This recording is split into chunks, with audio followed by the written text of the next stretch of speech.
Hoje, num cenário diferente, estou eu aqui dentro do meu carro, dia chuvoso, mas eu não podia deixar de bater esse papo aqui com vocês. Então pega papel e caneta e bora lá.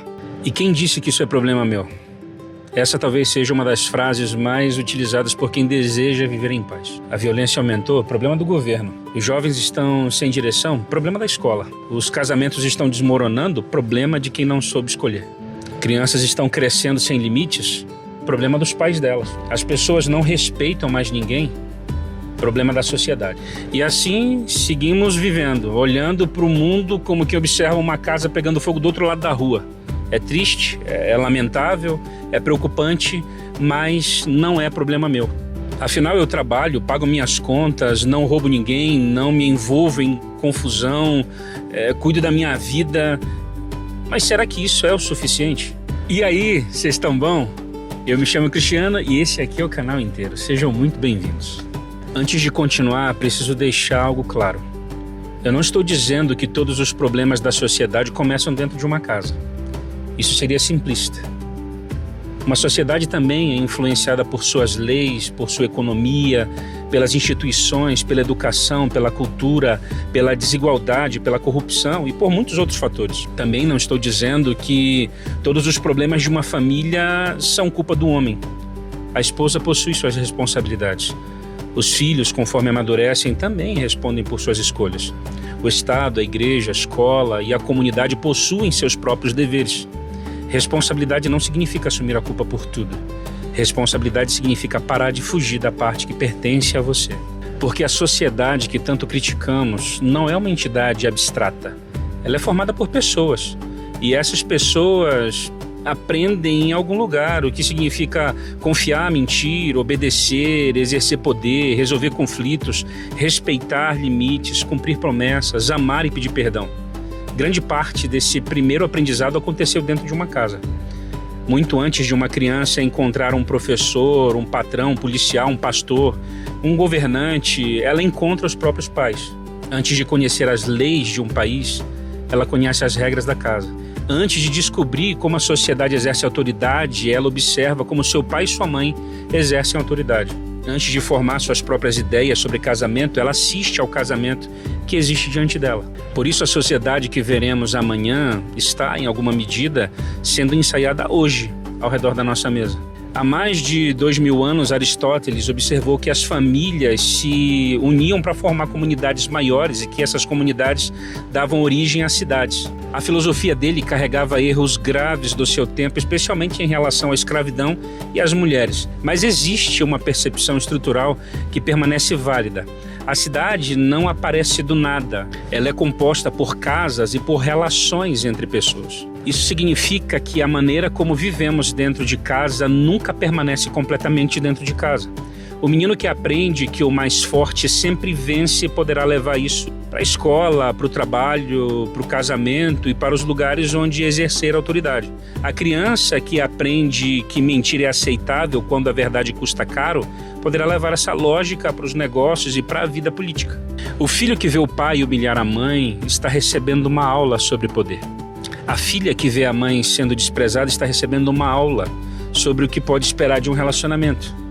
E a criança que vê duas pessoas discordando, conversando, reconhecendo os erros e buscando reconciliação também está aprendendo algo precioso.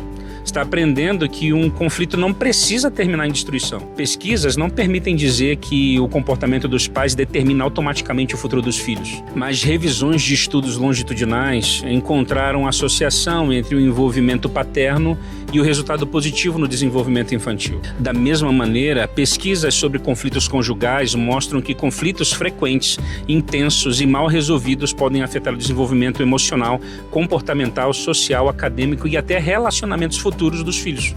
Observe que o problema não é o filho ver os pais discordando. Todo casal discorda.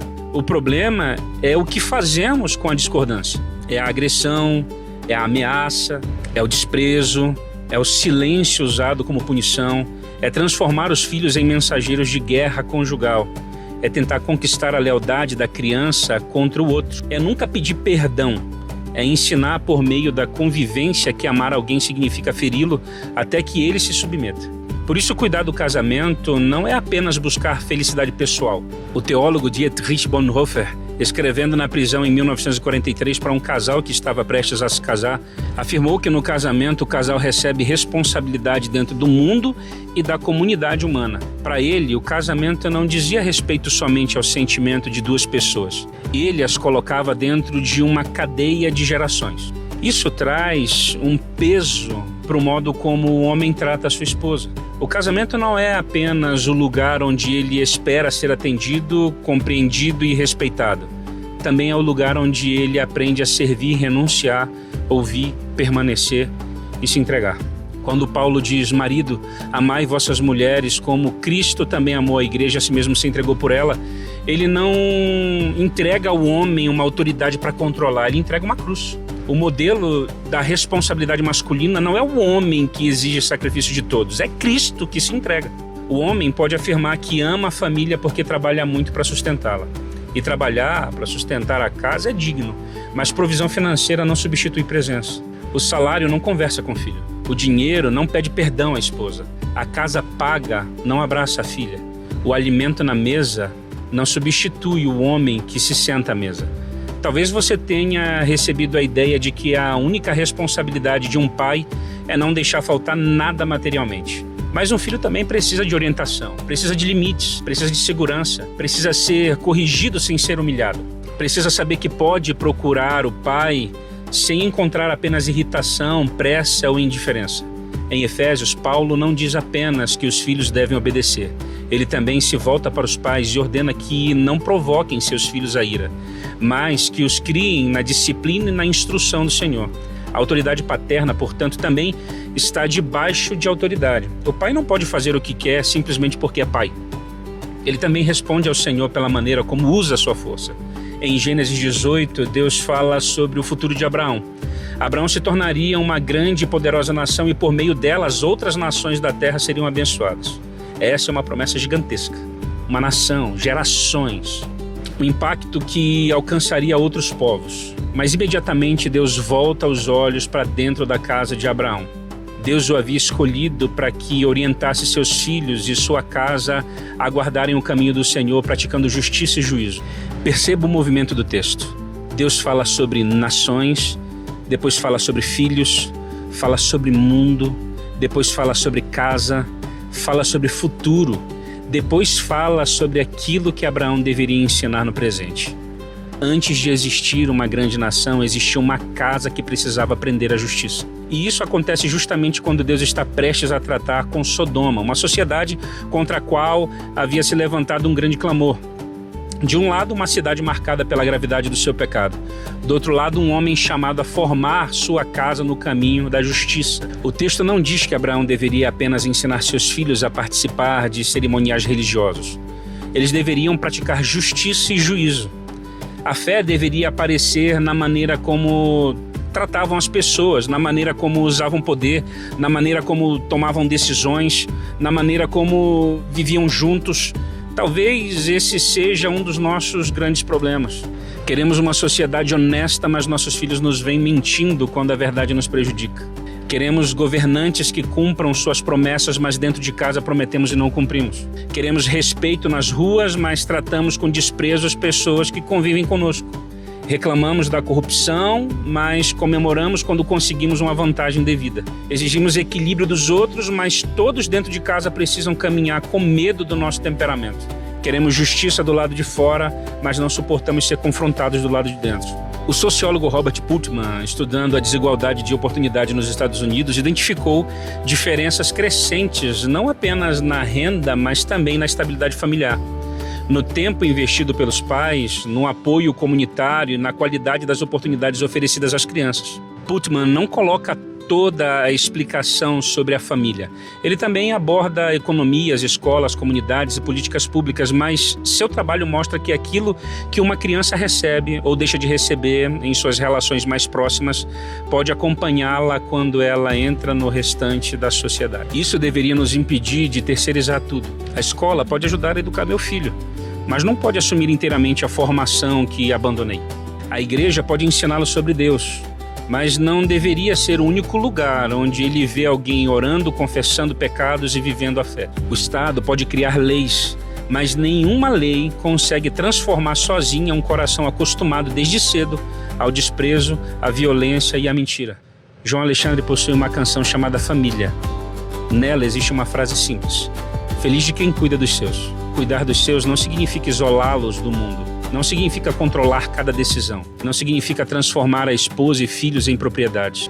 Cuidar é formar um ambiente onde a graça, a verdade, a correção, o conselho, a segurança e a reconciliação possam ser experimentados. É fazer da casa um lugar para onde um filho possa voltar. É exercer autoridade sem destruir. É corrigir sem abandonar. É amar sem possuir. Talvez você olhe para a sociedade e pergunte: e quem disse que isso é problema meu? Nem tudo é culpa sua, é fato. Nem tudo está ao seu alcance. Você não conseguiria consertar sozinho a cidade, o país, a igreja ou a geração dos seus filhos.